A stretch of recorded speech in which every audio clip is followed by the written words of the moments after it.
Hey, what's going on? It's a series making music analysis simple. Today we're looking at why the transition at the end of Cuff It by Beyoncé is so special.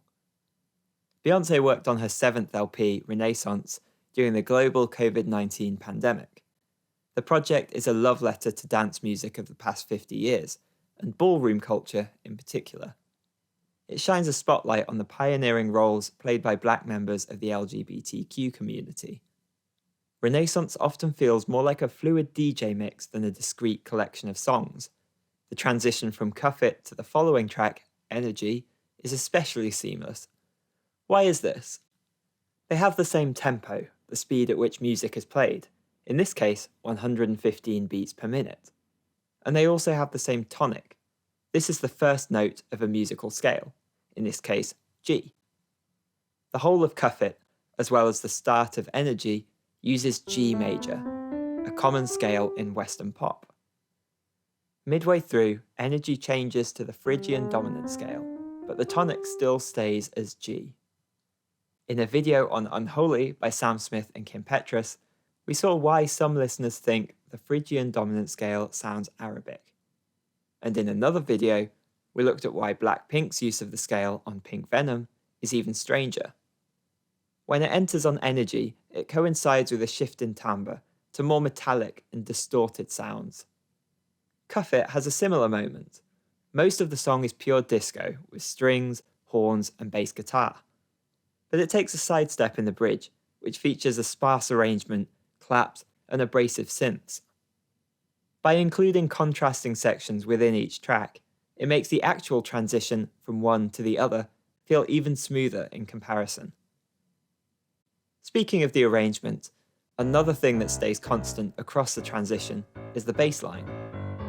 This is first heard at the start of Cuff It, with a chord progression that avoids the tonic of G major. That keeps the groove going, as repeatedly returning to the tonic chord can give a loop a stop-start feel. Ahead of the other changes we've mentioned in the bridge, Cuff It also bins this bass line. When the initial part returns, it has a squelchier sound, over a driving 4-on-the-floor kick drum.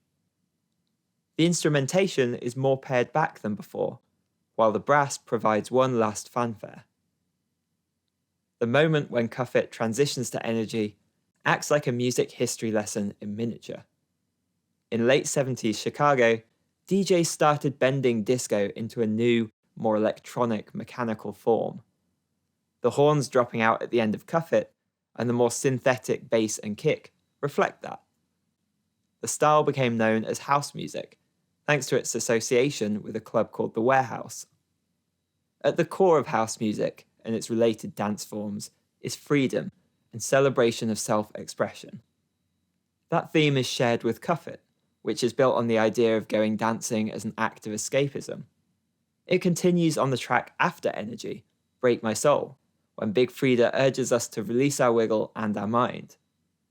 We hear this over a synth based on house anthem Show Me Love, with its Korg M1 organ preset.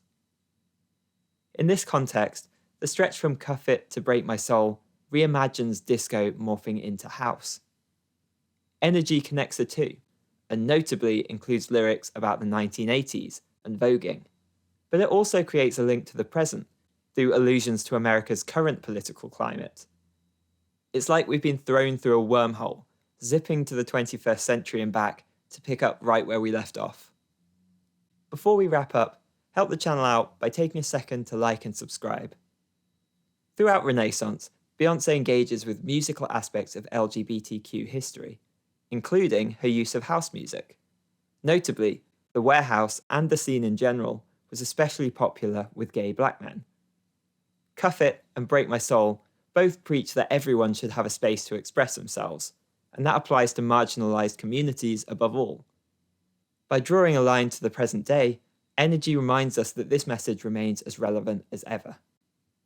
Look out for the Apocrypop song review of Cuff It, and let us all know what song you'd like to see analysed next.